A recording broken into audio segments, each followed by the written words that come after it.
Good afternoon, ladies and gentlemen, and welcome to yet another segment of Asaph Cafe. Once again, I'm your host, Asaph Adonai. It's 1:15 according to the watch here, so that'll make it easy to keep track of time. And we're doing another one-on-one. We have another guest coming in about an hour from now, and we'll save that for him. But in the meantime, affectionately, our aging rocker Emmett. Yep, indeed, yep. And once again, thanks for being part of this show. Oh, certainly, and certainly. That. Our regulars, Linda Brooks Curtis, I don't know if she'll be here today. And Theresa, I haven't seen her lately. Yeah. I'm sure these lovely ladies are doing whatever they're doing. It's all has some of that secret ingredient. Definitely.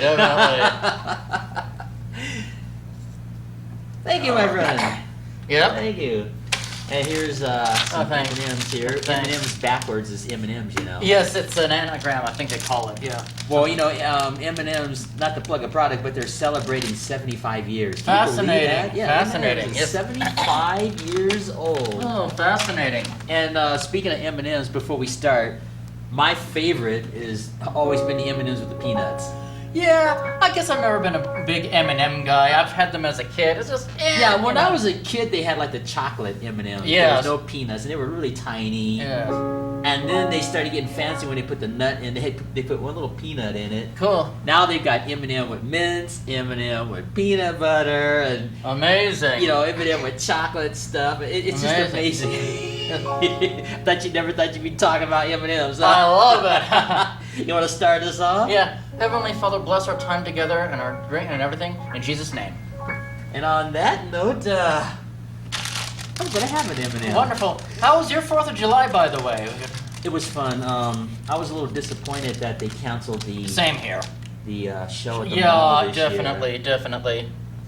But other than that, because you know I had bought that smartphone last month, and I was looking forward to taking pictures, but I wasn't able to this year. Yeah, definitely. I know. Yeah, I went to church and I got some flowers for my flower garden. You know, I have a flower garden, so I got that at Pink Grizzly and kind of did some of that, and plus the Twilight Zone marathon was on. Oh, so you're on Sci-Fi, so I was just watching Sci-Fi, the Twilight Zone marathon, definitely. Yeah. Well, speaking of 4th of July, the two young ladies that were here last week, Cheryl, she's raising her granddaughter Cheyenne, so I spent the 4th with those two ladies. Wonderful. They live next door to me. Yeah. And I normally don't eat beef hot dogs, but I made an exception because it was 4th of July, so Cheryl prepared, we had like these ballpark beef hot dogs. Yeah.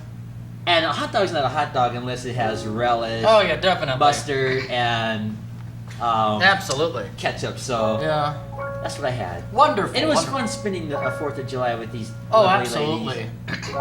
Yeah, Cheyenne is a real sweetie. She's only 12 years old. And Cheryl is really another sweetie, too. And I'm fortunate to have both of these young women that live next door. Wonderful, yeah. And BJ, who was our guest, she lives downstairs, but next door also. And it was her birthday. Yeah, wonderful. Yeah, I remember. She had a wonderful time being here. And you were a hit with those ladies, too. Thanks, yeah. So BJ and Cheryl and Cheyenne, hello and thanks. And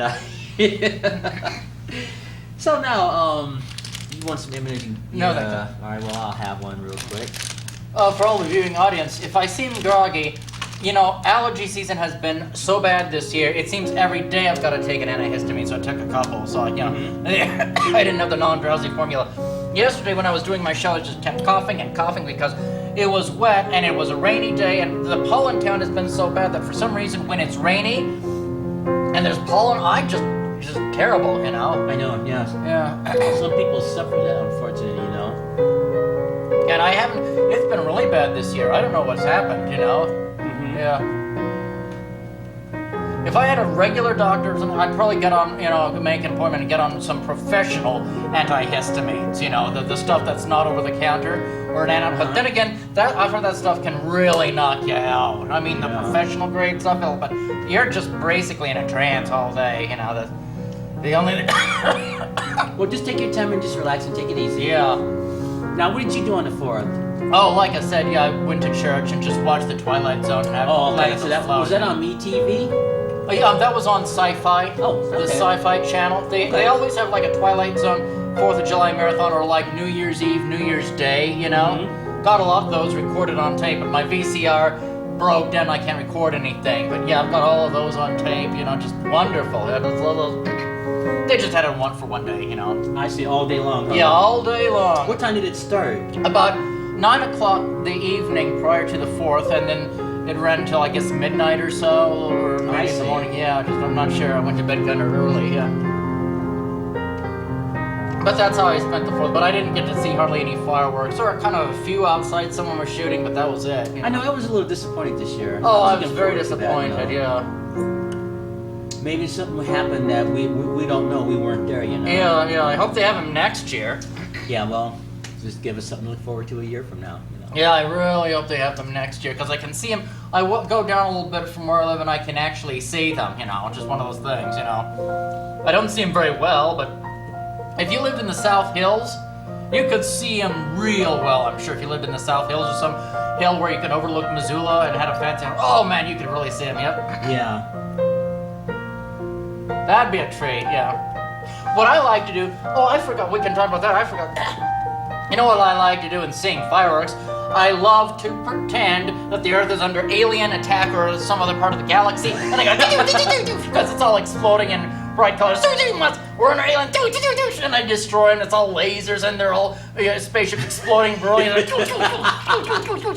I love doing that. Lasers! Let's see. That's what I do. Yep. We're under alien attack. That's what I do. I sound like a Isn't that fascinating? I even do that at the mall. I just like go that. I don't know how that goes. in front of everybody. Yeah. Well, you know, speaking of Independence Day, can you believe America is 240 years old? Amazing. As of Yep. the other day. Yep. Amazing. Yep. It's amazing because, you know, this country is like a very relatively young It country is. in comparison to the other countries yeah. in the world, and it's just really amazing. And when I did that Wake Up Missoula, before I did that segment, I talked about being thankful to live in a country where you can worship God. Yeah. Absolutely. And you have all these freedoms in this country. I mean, I'm not trying to get all political and everything. Exactly. It's just the truth. Exactly. In the United States of America, you have friends, you have family, you can worship God, you can read the Bible, you don't have to worry about getting your head cut off because you're a Christian. Definitely. So I sympathize with all the other nations of the world that don't necessarily experience the freedoms that we do in this country. Yeah. It's a blessing. Definitely. Because you know what I like to do? You know, I bought that smartphone last month. I'm not going to turn it on, but I'm going to make a point. You know, at night, I'll put the Bible on, the King James Bible on this thing, and I turn it down. And you know, if you lay it down flat, it blocks the light, but the sound comes out of the speaker. And I can listen to the King James Bible at night when I'm sleeping. Wonderful. It's just a wonderful thing, you know. Yeah. And I just feel so blessed, you know, because most people can't do that in other countries, Oh, and yeah. other nations. Yeah, definitely, yeah. I don't believe in luck or anything like that, but No. I think it's a blessing. Oh, it is, yeah. And you know, I've always wondered, why does the United States have that kind of freedom? That's a mystery to me. It's the Constitution. Yeah, I don't want to get political. I know. Say where that is trying to road it. This is not my show, but yeah, it's founded in the Constitution. You know, And at least we've got the framework for it. You And know? I think it's founded on some Christian values too. And I yeah. Play Santa Lucia.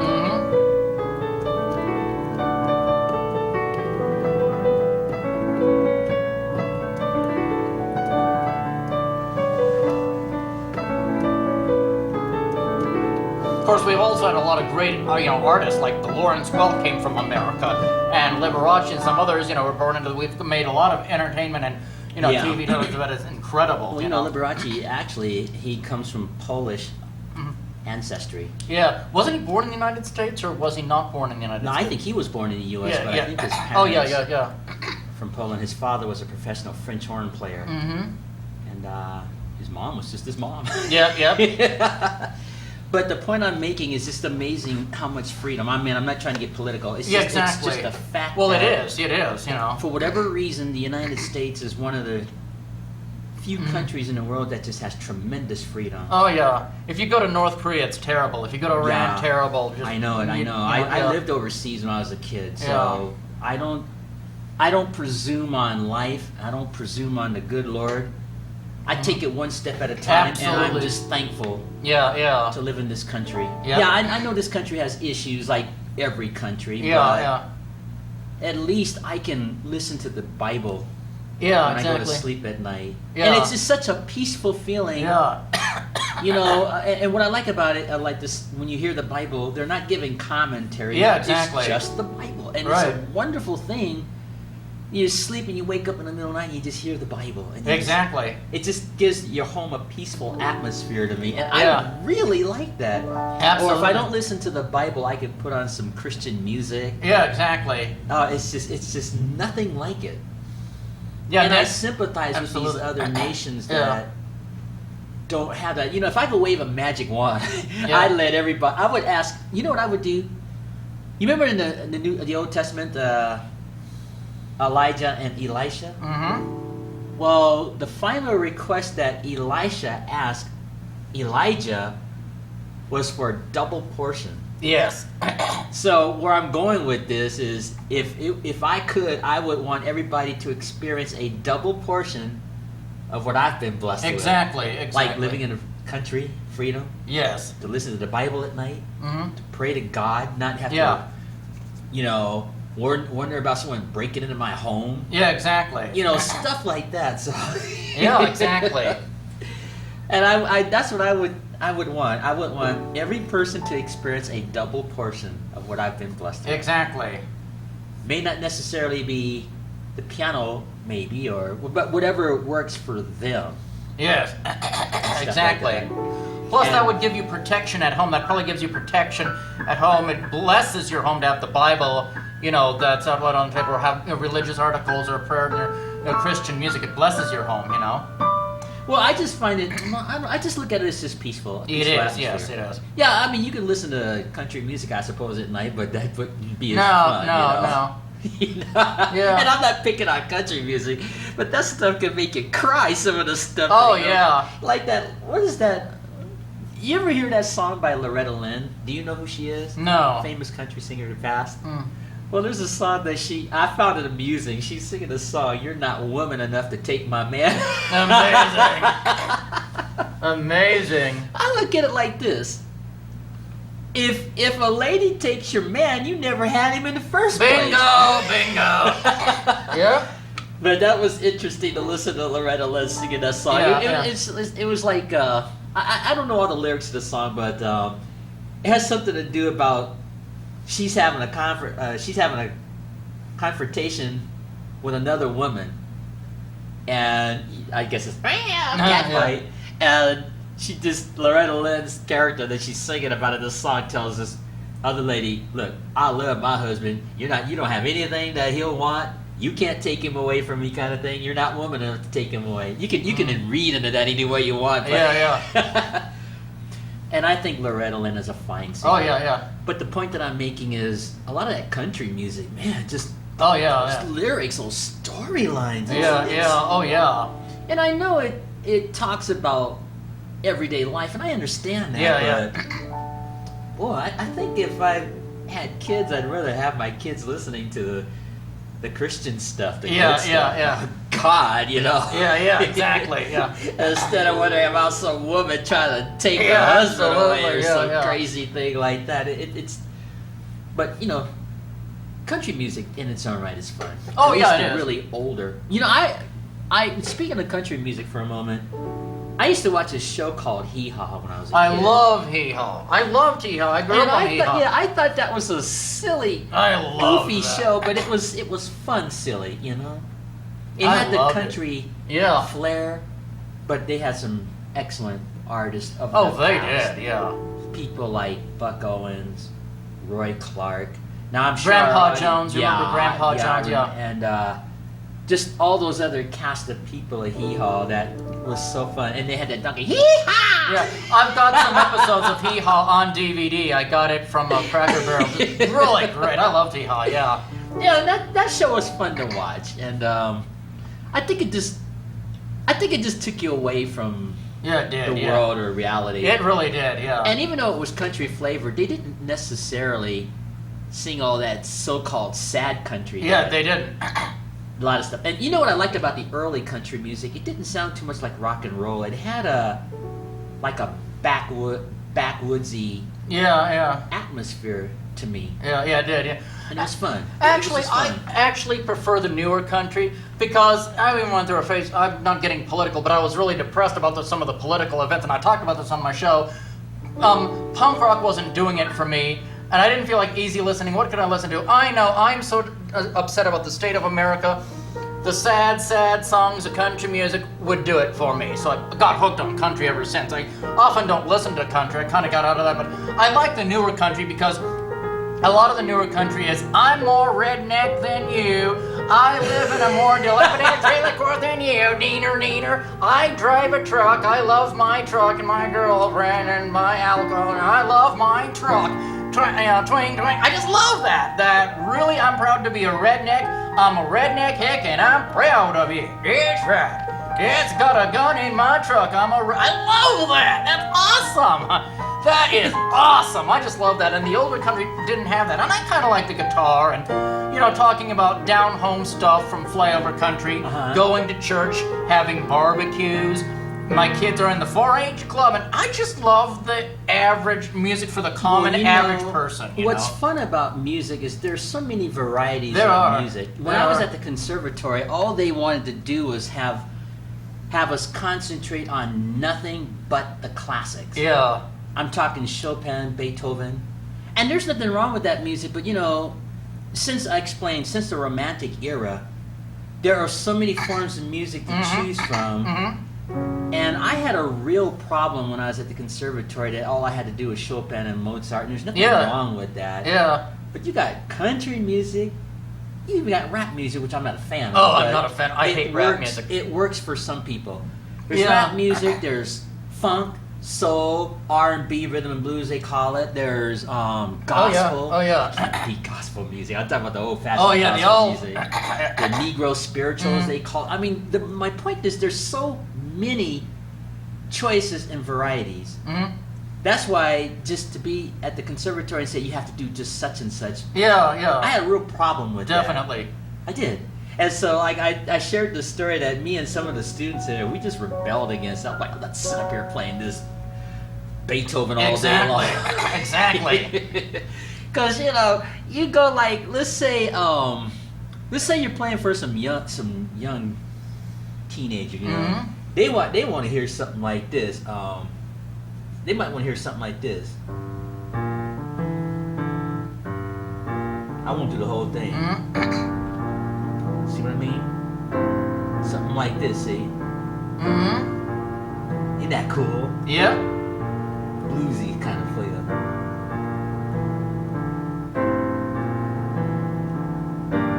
Something like that. They're not going to necessarily want to hear. See what I mean? And I have nothing against this song. Yeah. Exactly. I'm going to stop right there. Yeah. But the point that I'm making, I may not be necessarily a fan of country music, but the point is there's so many to choose from. Exactly, yeah. And I admit there are some country singers that I really get a kick out of watching, definitely. especially the ones from the past. Yeah. I don't know, sir, if I really watch because like Buck Owens again, It was always fun to watch him play the guitar with a sparkly jacket. Oh, definitely. He kind of reminded me of Liberace, but just playing the guitar. Oh, yeah, definitely. I did like Johnny Cash, I admit. Yeah. He was an interesting singer to me, and his legacy seems to be still going on. Yeah. Two of my favorites are Alabama. I like the brand Alabama. If you want to play in Texas, you got to have a fiddle in the band and that kind of thing. I got hooked on that. Yeah. And I love Alan Jackson. Jackson. He is a fine singer, but that kind of country is more modernized, to me at least. Yeah. And that's fine. Exactly. Because, when you think of Grandpa Jones... I love Grandpa Jones. Yeah, I know, he was a funny guy, but... Yeah. That kind of country, to me, seemed more older country, more... like you hear them singing, you can imagine you're out in the field. Exactly. The backfields or something. Yeah, exactly. The hills of wherever state you live in. Mm-hmm. Whereas Alabama, those groups, that's fine, but that's more modernized. Yeah, it is, but at least the lyrics are still the same, And some other song, now you're getting anything but country music that I've heard on the radio, I don't know, something about my heart and soul is in the boondocks, I don't know, my heart and soul is in, I just love that stuff. Yeah, but see, that's my point. There's so many musics around the world that I even like some of the other musics of other countries, too. Oh, yeah, absolutely, I love Irish music. Yeah, let's have love fun with that. Irish music. I'm gonna play Coming to the Rye, short version of it. Let me do that. I love the jigs. I love the reels of Irish music. I just love that stuff, What else? Oh yeah, I love German music. I love like German polka music. I love that stuff, you know. Oh, definitely. Yeah, I love Irish music. Beautiful.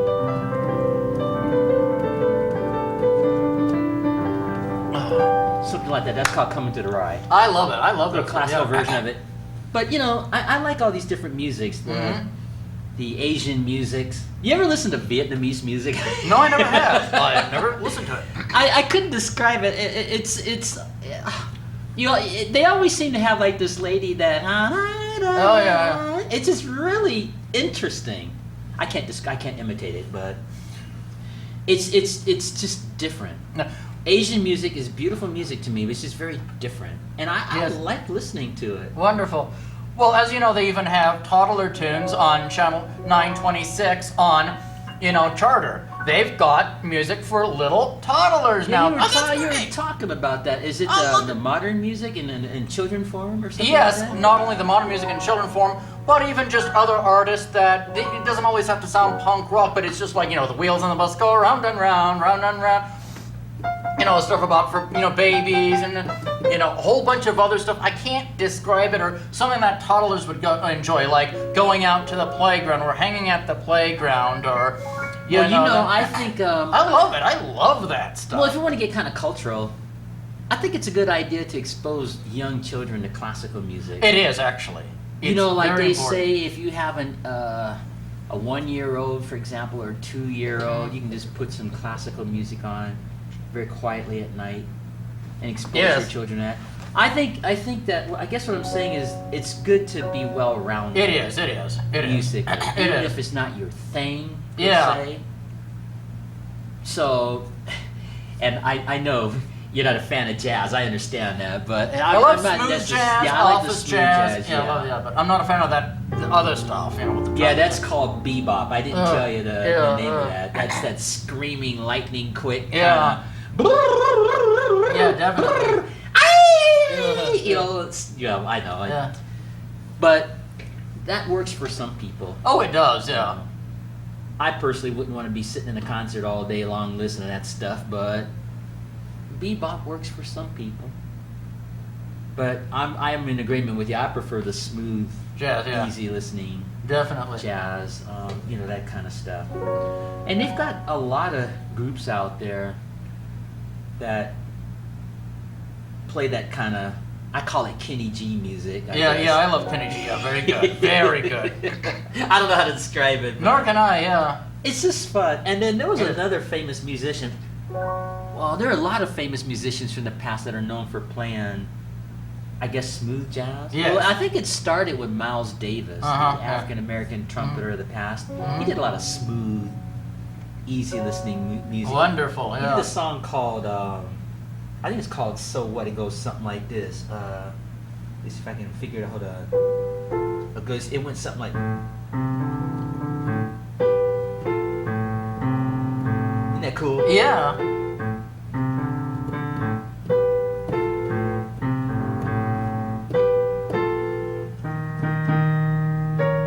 Something like that.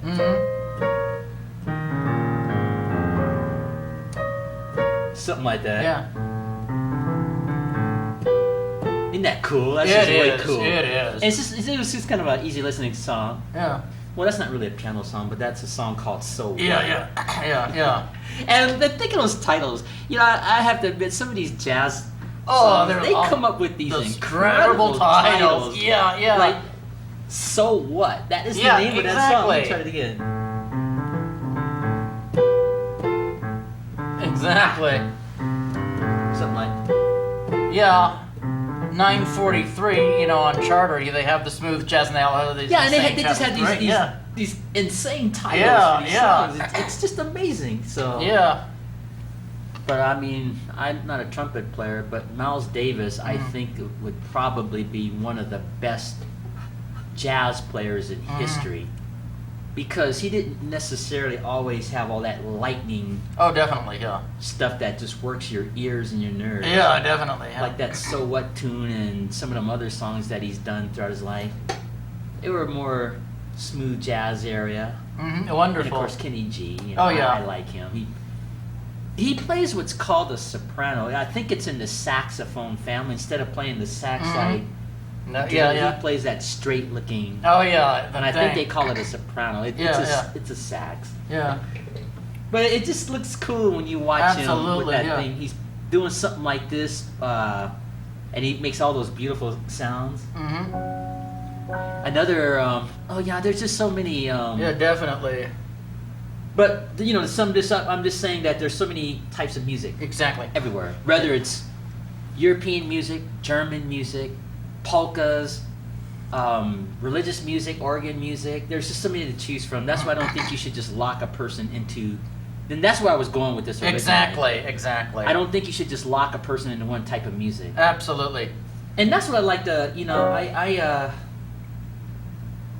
I just like different art forms. Exactly. Even if I can't sing or play them, they're fun. Yeah. And of course, as you all know, I'm a retired punk rocker. I don't listen to punk rock as much as I used to, but the punk rock movement was one emotion: frustration, anger at society. And that is important. That is so important. Outrage at the political system, frustration about conformity of society and their social rules. And it was wonderful. And they're all fun punk rock songs and that kind of thing.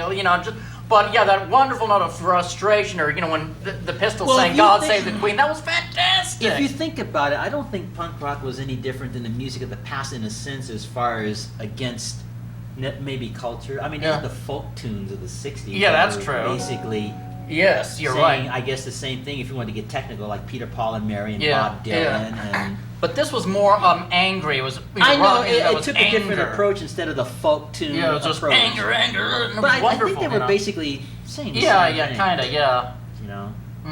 And I've listened to some punk music in the past. Yeah. I don't know a lot about it, but I understood it. I love it. I just got hooked on it. I just love it because of what it stands for and what it says. It's just wonderful. No, since you're into that, whatever happened to the Smashing Pumpkins? I remember. I don't know. I wouldn't call them punk rock. I would call them alternative. Okay. Or college rock. I don't know. I would call it college rock, alternative, college rock. Kind of a difference. I don't know. I never liked the Smashing Pumpkins. They bored me. Well, they were very popular, I remember. Yeah, I know, but I just don't like I've never liked college rock. It didn't have any anger.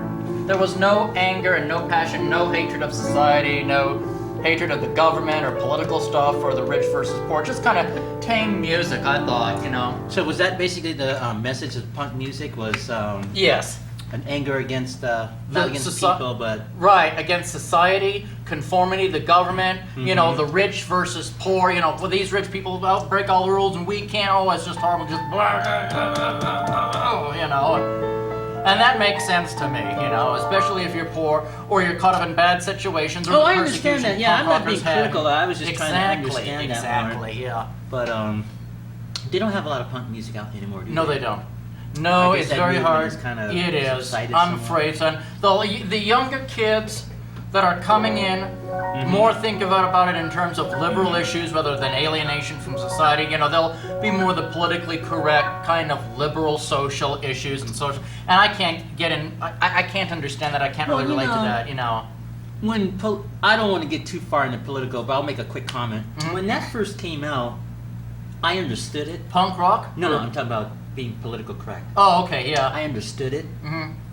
But it got to a point where, in my judgment, it was overkill. Oh, absolutely. Because I never liked it in the first point, place, but now it's just insane. Well, no, I understood it as far as its initial, but it's at a point now where you offend every nitpicking, and it gets to the point where, to me, it's like confusion. Yeah, it is. And It's just ridiculous. I just hope that they'll fix that. Yeah, definitely. Yeah. But anyway, I never even liked Nirvana, and I don't even like, what's that other band that came to town? I can't even remember their name, but there are a lot of college rock bands. What they do is they rock out, like maybe you'll have someone with long hair and a baseball cap on backward going dun dun dun dun dun dun dun dun dun, trying to rock out, but they're not angry. They don't talk about the system and the establishment. Oh, I see. Well, And it's just you're not making me the think of that character on Star Trek again. He seemed a little angry, I think. But that was comical, though. Yeah, it was, but that was punk rock. He was a punk rocker, and that was a real... That got me into punk rock, by the way. Yeah. That was punk rock all the way. That was perfect. Let's have fun with that. Let's see if I can find that. Yeah, I just loved that song. Let's have fun with that. Let's see if this thing will let me do it. Did that song have a title? Yeah, I Hate You. It was I Hate You by Edge of Etiquette. I Hate You. Let's see if it'll show up here. That was perfect punk rock. That was absolutely... the name of the song? Yeah, I Hate You, yeah. And that's Etiquette? Edge of Etiquette. Let me see if it'll do it on here. Let's have fun with that. And I'm going to put Edge of Etiquette. Etiquette, yeah.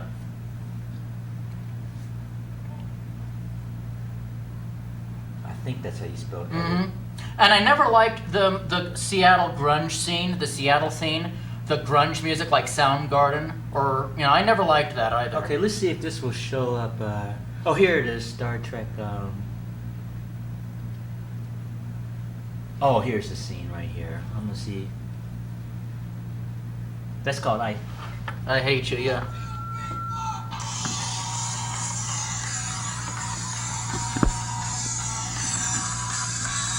It should pick up. I love that. Let's have fun with this.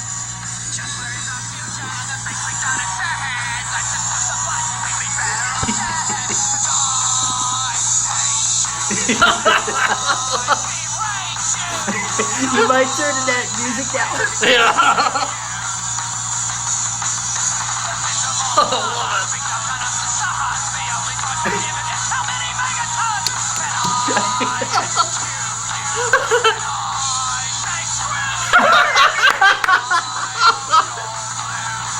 You get me in trouble with the song.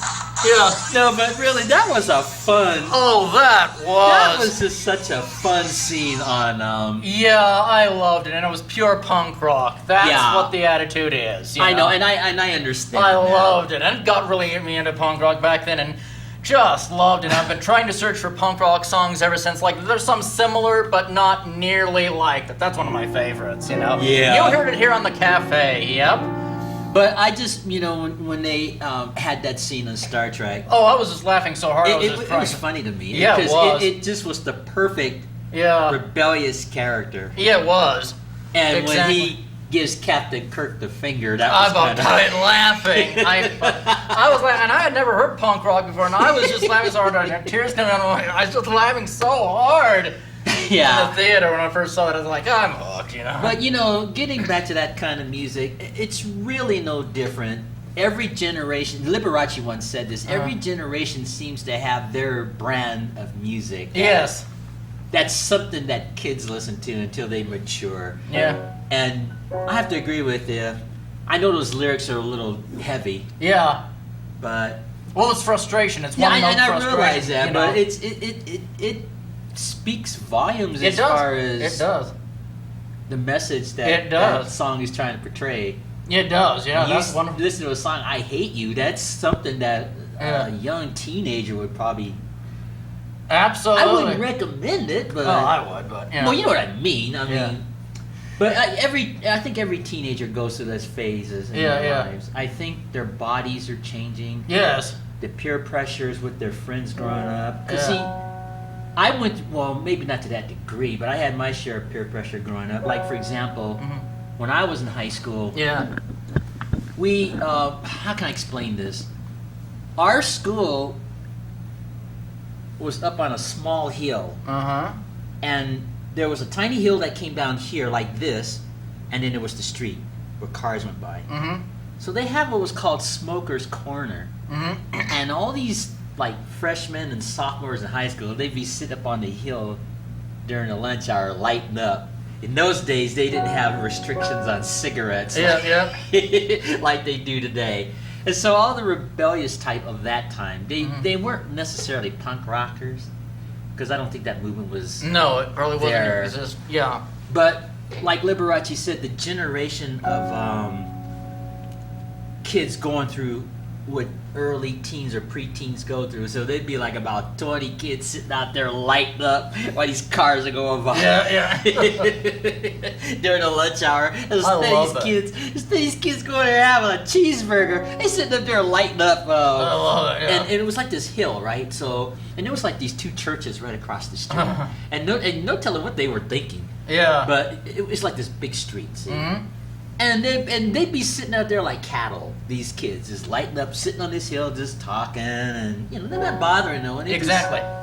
They're just being kids. Yeah, exactly. You know, I find it interesting, though, like, and I talked about this on one of my early shows, The Alternative About Society, about I think I called it the tragedy of the alternative movement, you know, it's like the kids... the alternative music is it's rock and roll, but it has no message. It's like kids don't listen to rebellious rock music anymore that rebels against authority. It's all this, I don't know, kind of lonely music. Like, we don't know our identity, we don't know who we are, and I feel bad for the Generation Y and the millennials that were listening to the alternative stuff. It's like they had no identity, and they wanted to break away, but they couldn't. And I thought it was very tragic. It's rock music of a form like Soundgarden, but it has no power. It has no power to me, you know.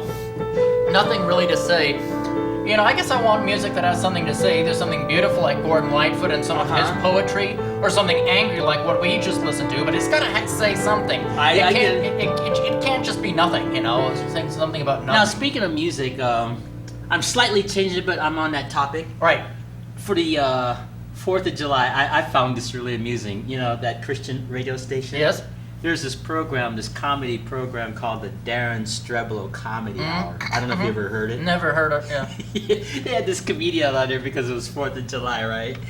And he was talking about what it'd be like to sing the national anthem like some of these singers in the past. And so he did this imitation of Bob Marley singing the national anthem. And they called him the reggae man. Yeah. Oh, say, can you see? By the dawn early light? You know, kind of thing. And it was just the funniest thing. Because he was playing this reggae Jamaican kind of music, like, oh, say, can you see? By the dawn's early light. Yep. You know, and he sounded just like Bob Marley. I thought that was so funny. It would be, yeah. And then he did this Bob Dylan version of the national anthem. Oh, say, can you see? I love it. You know, like that. Bob Dylan was just Bob Dylan. He was just different. And so this comedian, I don't know who this comedian was. I didn't catch his name, but he did a lot of singers from the past, like the folk singers, and he imitated music in their style, what it would be like if they did the national anthem. It was so funny. I'll have to look it up and let you hear it. It was just funny. Yeah, definitely. He didn't like sing the whole song. He just did like a piece of a verse, just, you know, imitating these people. But you know, it's like, I guess, like Liberace said, every generation goes through whatever they go through, whatever their thing is, whether it's boogie woogie or punk rock or whatever they call it. You know, every generation, and then of course children, you know, teenagers, when they mature eventually. You know, the interesting thing is, though, punk rock, even in my generation, technically my generation was the punk rock generation, at least in the bigger cities, but because I'm Generation X, pretty much. I'm pretty much I understand that. Yeah. But it still wasn't very popular with most of the kids. Punk rock really never caught on. Most people, like especially in Missoula or Idaho, would listen to regular rock and roll or Z100. They would never listen to punk rock. They'd say, "What the heck is this? This is weird. It's weird and it's horrible." And they wanted conformity. My generation really wanted conformity. But I think young people, instead of conforming, I would say young people just want to be heard. Yeah, that's a good point understood. too. Yeah, I think that Yeah. maybe they don't know how to express that because they're so young and they haven't matured and they Yeah, go yeah. through music or something. Yeah, they do. I think just you're right. want I think to you're be- absolutely right. They just want to be heard and understood. Yeah. And there's a saying that, you know, teenagers like to be disciplined even though they may resist it. Uh-huh. Or like, for example, let's say you got a teenager, he's gonna go out with his friends, and you tell him certain things like don't do this, don't do such and such. They might roll their eyes, and but I think deep inside kids want to be told what to do and how to do it. I'm talking about early preteens, things like that. But I mean, I'm not a parent, but I've heard it said in the parental world that if a child is ignoring you or he's really listening. Exactly. He's going through that. Trying to find himself and want to do things on his own, but he's listening. You may not think he's listening. Interesting. So I don't know. I just I never succumbed to peer pressure because I never wanted to conform to the group. Like I said, I was always doing in high school my own weird thing. Singing or watching. Well, I did my share of rebellion too, but in different ways. With me and my birth mom, she just always wanted me to be whatever normal is. Yeah, I know. I've never been normal. And I said this in a documentary when they did a documentary on me. What is normal? Exactly. I don't know. It's like, I guess in our culture, normal is you're supposed to grow up, get a job, be married, and have a bunch of kids by the time you're 22 or 23. Or you're not normal. It's bizarre. And I used to do things like I like to wear different clothes when I was coming out. I guess what I'm saying is I didn't like to necessarily do everything everybody was doing because they were doing it. Exactly. That was my version of rebelling. Maybe it wasn't a cultural thing or a government thing, but that I had my share of that.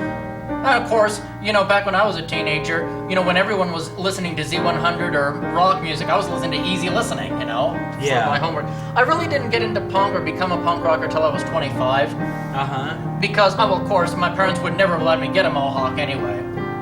I didn't know enough about it. When I knew enough about it, this was the way I could go, and I was, living on my own. And only just a couple of years ago did I retire from the punk rock movement just because of health reasons. That was when I was 46, I guess, so a couple of years ago. That would have been 2014, I guess. I guess I officially made the decision, on Thanksgiving Day 2014, I guess, or was it 2013? Now I can't remember. Well, my mind is going bad, but it was a couple of years ago. It wasn't long ago, Yeah, well, what was I going to say? But I understand is what I'm saying. Exactly. I may not have children, but I understand. And I think that when kids go through things like that, just listen. Exactly. Don't necessarily condemn them. Exactly. Or necessarily criticize them. Just try to get inside their head and see what they're going through. That would, I have not raised any kids, but I'm saying this based on just experiences of people I've known that had children or whatever. Or like even focus on the family. They just absolutely to be heard. They want to be understood, even if it's crazy. Yeah, exactly. And I think every teen goes through that. Yeah, definitely.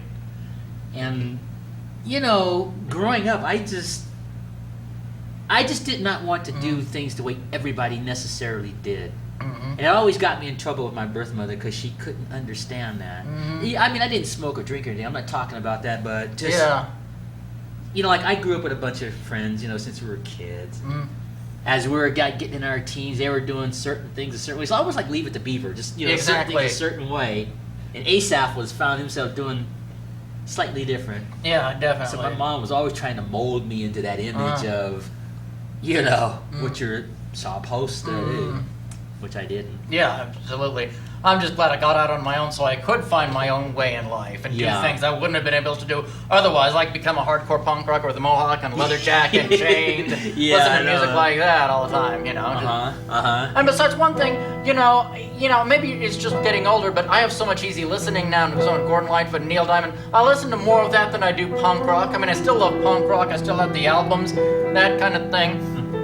But it's just kind of like, maybe I've just mellowed out in my older age. Age does take a toll on you. It takes a toll on you mentally and physically, and you just change as you age. I don't understand it myself, but, that just happens, Once you get older, you do, Yeah. You're not really the same person as you were when you were 25, Oh, yeah. You're just not, There are probably a lot of people, who even though I still do my show again, probably don't recognize me and wonder, where the punk rock guy is. Well, I am that guy. I still have the beliefs, but just because I don't have the mohawk anymore doesn't mean that I'm changed my beliefs. I'm a different person, But probably a lot of people don't recognize me and they wonder, where's that guy on TV with the mohawk? Well, it's kind of sad when they just categorize you as someone with a mohawk. They only recognize you for mohawk, and that's all they recognize you for, Yeah, well, I'll tell this story. I think I shared this story once before. There was this. Let me backtrack. I used to play at the Billings Hotel. This was probably 20 years ago. And this is a true story. There was this kid. He was about as punk rock as you can get. This kid had spiky hair. Wow. He had the leather jacket, the chains, and he was just a kid. I think he was like 16. Punk rock, and his parents happened to be there. And I noticed this young man came up to me and was just listening to the music. I didn't care to point his head, didn't matter to me. So we're just listening. He was just listening to me play, and he liked the way I play. And I asked him if he played, and we were just talking, and we had a good time. Wonderful. I said, "Young man, if you'll excuse me, I'm gonna go take a break. Want to play a tune? Go right ahead." And this is a true story. I mean, we're not talking a little punk rock. Yeah, exactly. We are talking just like that character on Star Trek. Right, He was exactly. He was thin, kind of tall, had the pointed hair, shaved head. He had every piece of leather coat. And this young man sat behind that concert grand piano and played the Chopin Minute Waltz. Amazing. And I turned around and I was like, and his parents were smiling. And I walked up to this boy's parents. I was like, "How did your son learn how to play the piano like that?" He was like all over the instrument. He sounded just like Liberace. He just had the look. And his parents were. He's just going through what he's going through, but this kid could play Chopin and everything else. I mean, he played that better than most of these, kids that are supposed to be normal. I mean, this kid had clean, accurate technique. Wow. And he was, oh my goodness, I had never seen anything like that. He played the Chopin Minute Waltz, and this kid didn't miss a beat. Wow. And then he gets up from the piano and he sits down and listens to me, and I was like humbled, because I've never actually took time to learn that song. I know it when I hear it, and it was amazing, and that taught me a valuable lesson. You cannot judge a book by its cover. Absolutely. That kid probably could have gone to Hollywood. The kid was probably like a sophomore in high school, going through, and he had the rough. Look. But that kid sat up behind that piano at that hotel and sounded like Liberace, and he had everybody frozen. Yep. I mean, there were like tenants in the hotel, and because this was in the main lobby. This wasn't in no restaurant, because they hired me to go, like play in the lobby, people checking in. And his parents were just average parents, probably in their, I'd say maybe early 40s at that time, raising this kid. He looked like something out of a Arnold Schwarzenegger movie, but he sounded like Liberace when he played. Exactly. So I don't know whatever became of this young man. I wanted to keep in touch with him, but that's kind of hard to do when you're like dealing with teenagers. It is. But that was a fun experience when I saw that.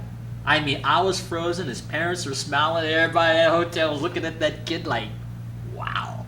Yep. And, if they had not heard this young man play, they would have never known. Exactly. That this kid he was probably one of those prodigy kids just going through. Oh, yeah. Whatever he was going through. But that was a fun experience. Very fun experience. It was such a joy to see this young man. And I wonder if he kept up his playing. Who knows? I don't know. It's been, like 20 years. Yeah. But, yeah, to sum this up, because we're almost out of time, people should not judge a book by its cover. If you've got young teens and they're going through what they're going through, just listen. Try to get inside their head and hear what's going on. Absolutely. It might surprise you. Yeah, exactly. You may not think your kid is as bad as you think he is because he's walking around with a pointed head or something, or whatever he's doing. Now, I'm not talking about that unhealthy stuff like gangbanging and all that. I'm talking about just a normal, growing pains and stuff like that. And on that note, this has been an interesting conversation here, and I'm glad we could touch mild.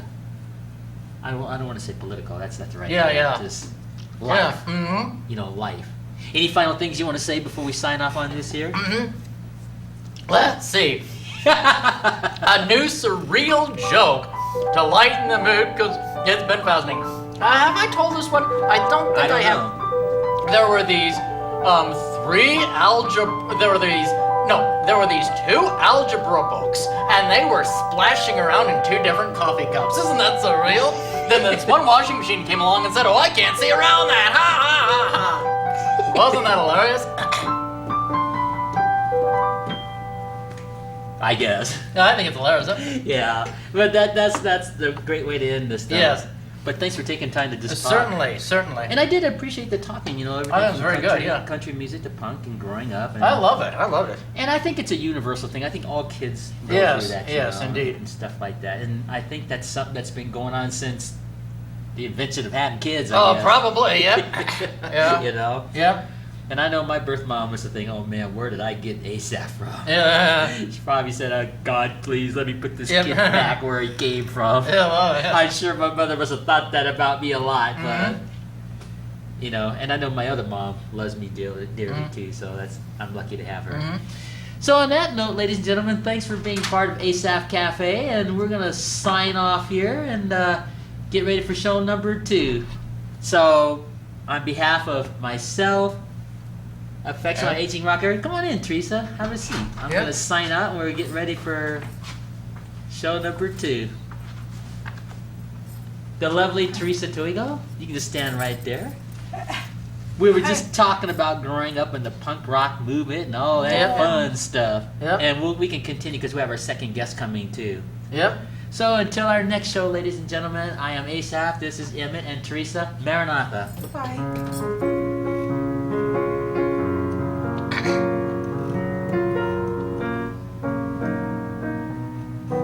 There we go. You just stand right there and don't move until I turn everything off, because last week we had an accident because the camera wouldn't shut off last week. So we'll fix that problem. How are you, Emmett? I'm alright, how about you? Good. What was that for? What's the occasion? Oh, the other guest, yep.